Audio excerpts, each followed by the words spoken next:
this is Shanna today for Trinity Designs, and I'm super excited to be collaborating with Kendra's card challenge today as part of a hop in which you'll find all the details below, but the goal is we are all using one of the sketches from Kendra's card challenge number 15. I adore this challenge. It takes 6 pieces of 6x6 cardstock and transforms them into, I think, 15 cards. So today's card is going to be super quick, really, because everything's pre-cut and it assembles amazingly simple. But I figured I'd show you guys really quick how I organize for challenges like this. I actually really enjoy doing card sketch challenges or challenges in general and mass producing certain cards. So I have a system that I found works really well for me, and I figured I'd share it with you guys today. So it starts with one of these envelopes, which I happened to get at the Dollar Tree. Though I think big box stores like Walmart, Target would have something very similar. So it is just a poly bag that has one of those zipper top closures, but this one happens to have a folder pocket on the front. This is the pocket where I'm keeping the main sketch designs. So 1 through 6, 7 through 12, 13, and 15.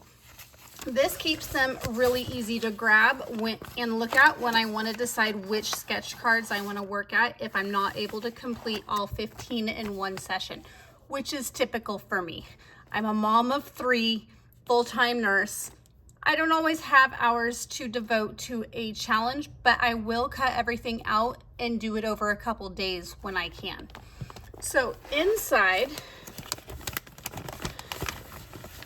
I have more pockets.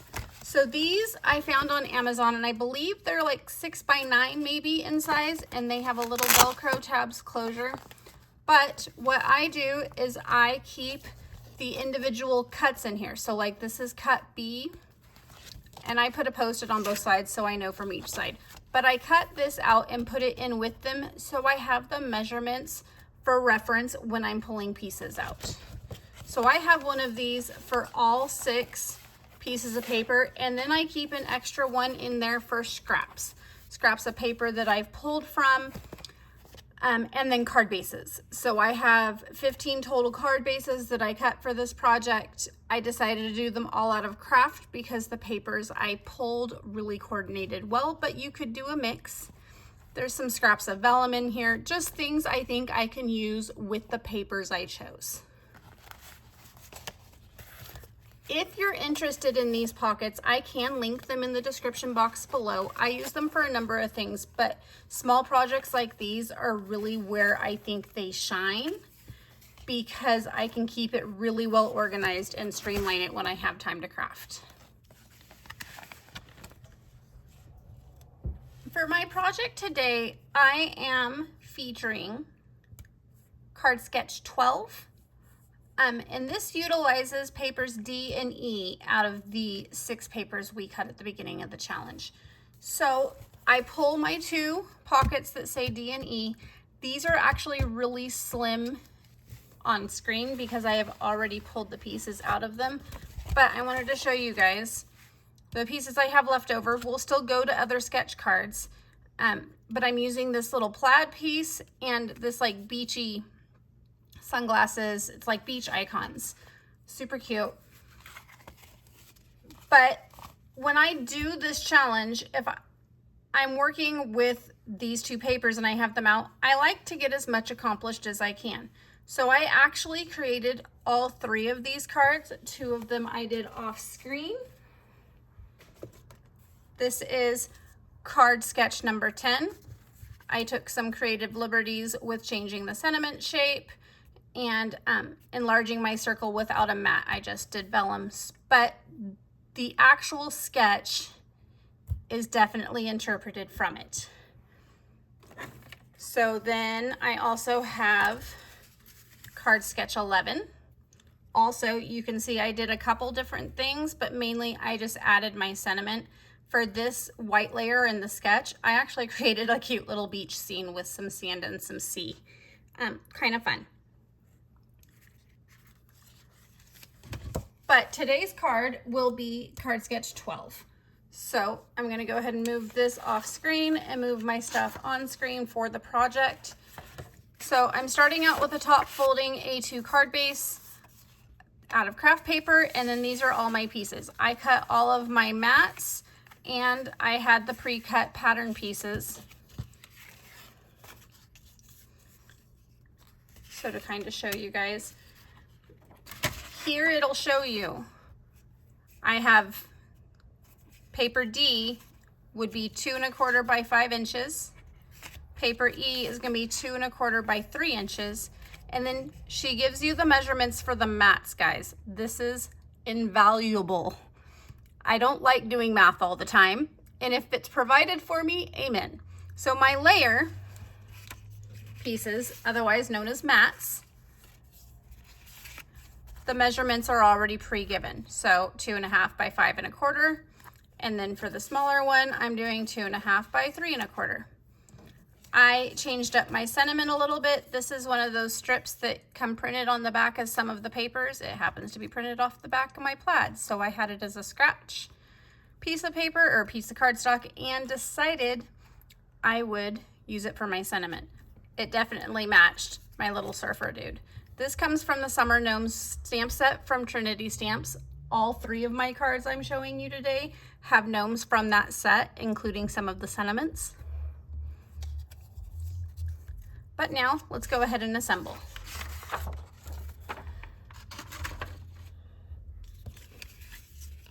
So following the sketch, this piece is coming over here with this piece here. And then this is gonna stretch across pretty much like that. Like I said, guys, it assembles really quick, but that's kind of the fun part of pre-cutting a bunch of projects, even if it's not a sketch, and just having them available when you don't want to sit and plan a project. You can just reach for this and be creative. For me, it's a bit of therapy. I can kind of turn off my brain and just glue and color and assemble instead of actually full-on design, which takes a little more brain power for me. I enjoy that sometimes, and other times I just want to color. So,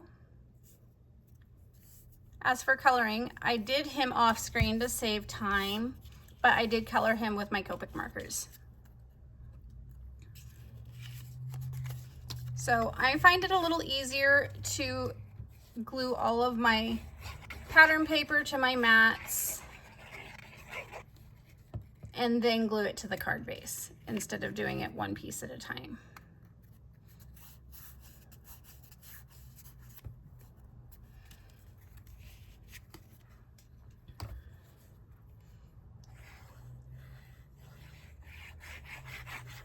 I do like wet adhesive, honestly, almost exclusively for my card making, with the exception of maybe like foam tape and some tear tape from time to time.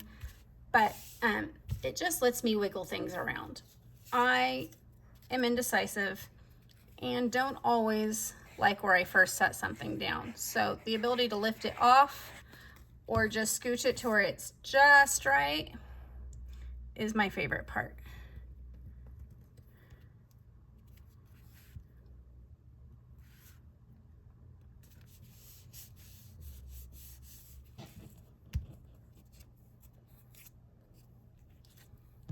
So now we're coming back to these guys.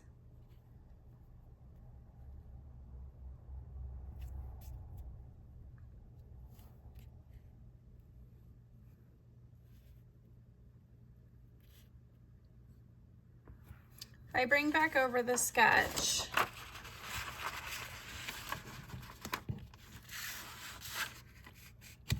this is supposed to kind of sit over here with a little bit of it off.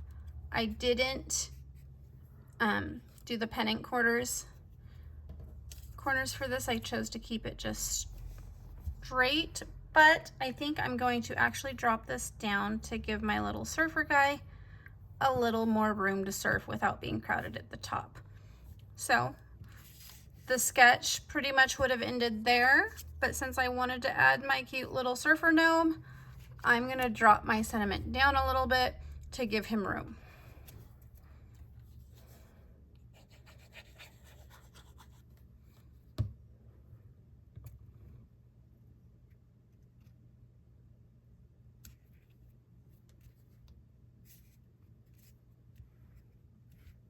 You could get a T-ruler out and make sure you are perfectly square and level.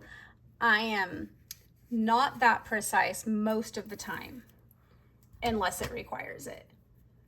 I thought it would be fun, instead of just gluing this guy down, to pop him up with a little bit of foam tape.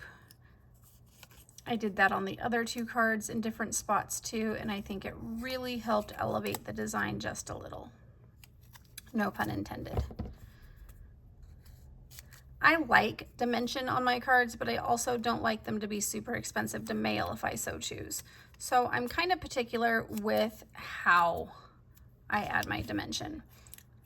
This, maybe this is 1/8 of an inch foam tape. It's not super thick. Is like perfect for me.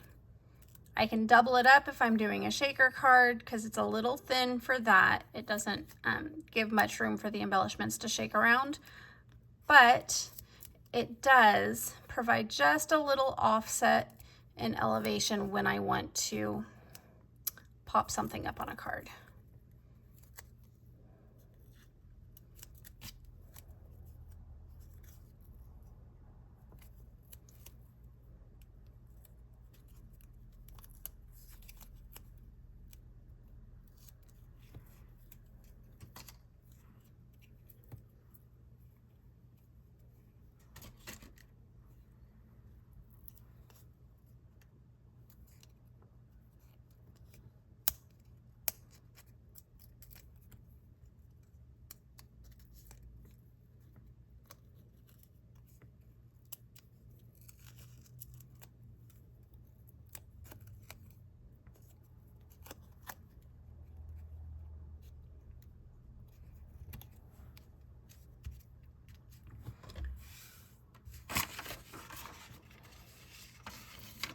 Okay, so that finishes off the card mostly. This is a collaboration with Trinity, so I couldn't complete the card without adding some baubles. So the baubles I picked, I tried to pull from this teal color. I used him on the surfboard. It's in the pattern papers. And what I chose was Trinity Stamps Teal Temptation Embellishment Mix. It's a flat back resin pearl, and I thought it went really well just to add a little bit of flair. I think I'm only gonna do a few.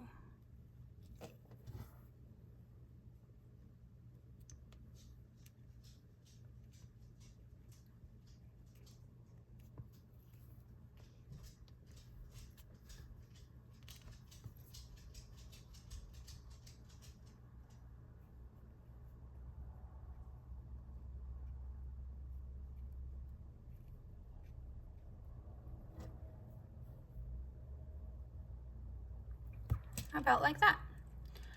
So this little tidy tray is a lifesaver for really any embellishment because it goes into bags, but I love how it fits with these tiny containers as well.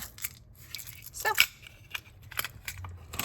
using my pickup stick, I'm able to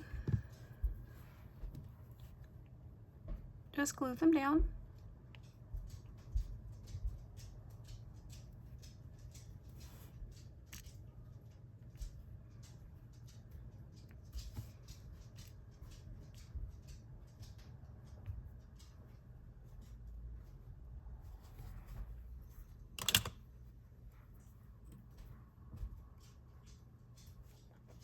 And that finishes today's card.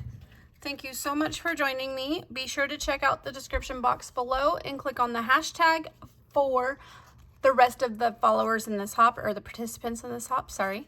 and the description box will also explain your chance at a prize. Have a great day, guys. Bye-bye.